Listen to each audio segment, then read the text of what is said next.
السلام علیکم ورحمۃ اللہ وبرکاتہ، میں ہوں یعقوب علی، آپ لوگ دیکھ رہے ہیں وائی کے ورلڈ۔ آج کی ویڈیو میں بات کرنے والے ہیں محرم کا واقعہ، یعنی کہ امام حسین کا سچا واقعہ، کربلا کا واقعہ۔ یہ پارٹ 4 ہے، پارٹ 1، پارٹ 2، پارٹ 3 اپلوڈ ہو چکے ہیں۔ تو آئیے جانتے ہیں آگے سچا واقعہ۔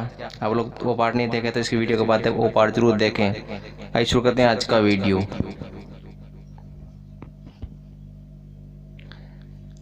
بلکہ یتیم کو تو کسی بھی حالت میں حسین کو اپنے ادھین کرنا چاہتا تھا۔ یتیم نے حرملہ نام کے شخص کو حکم دیا کہ دیکھتا کیا ہے، حسین کے بچے کو ختم کر دے۔ اللہ اکبر۔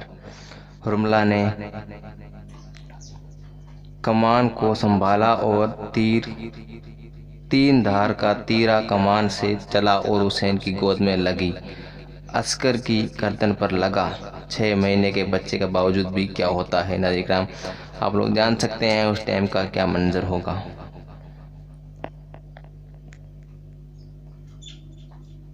یعنی کہ 6 مہینے کا بچے کو بھی شہید کر دیا۔ 3 گردن سے پار ہو کر حسین کے بازو میں لگا۔ بچہ باپ کی گود میں دم توڑ گیا۔ اللہ اکبر۔ 71 شہید ہو جانے کے بعد یتیم نے شرم نام کے شخص سے حسین کی گردن کو بھی کٹوا دیا۔ بتایا جاتا ہے کہ جس خنجر نے امام حسین کے سر کو جسم سے جدا کیا، وہ خنجر خود دھار کا تھا اور یہ سب ان کی بہن زینب کے سامنے ہوا تھا۔ اللہ اکبر۔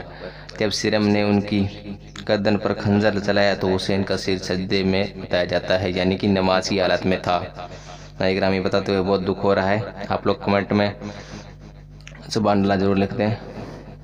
مولانا محمد علی ظہور نے لکھا ہے، قتل حسین اصل میں مریں گے یتیم۔ اسلام زندہ ہوتا ہے ہر کربلا کے بعد۔ مسلمان مانتے ہیں کہ حسین کے ہر ظلم پر صبر کر کے زمانے کو دکھایا جاتا ہے کہ کس طرح ظلم کو ہرایا جاتا ہے۔ حسین کی موت کے بعد علی کے بیٹے زیبن نے ہی باقی بچوں کو سنبھالا، کیونکہ مردوں میں حسین کے بیٹے زین العابدین زندہ بچے تھے۔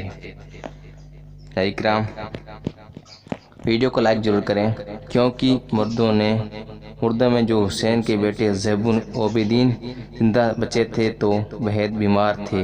یتیم نے سبھی کو اپنا قیدی بنا کر جیل میں ڈلوا دیا تھا۔ مسلم مانتے ہیں کہ یتیم نے اپنی سطح کو قائم کرنے کے لیے حسین پر ظلم کیے۔ انہی کی یاد میں شیعہ مسلم محرم مناتے ہیں اور عکس منواتے ہیں۔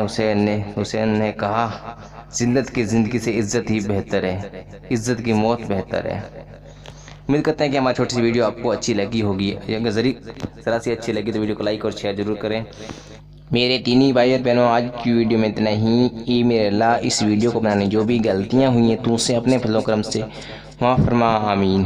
دعاؤں کی گزارش۔ السلام علیکم ورحمۃ اللہ وبرکاتہ۔ ملتے ہیں انشاءاللہ کہ نئی ویڈیو ساتھ، تب تک کے لیے اللہ حافظ۔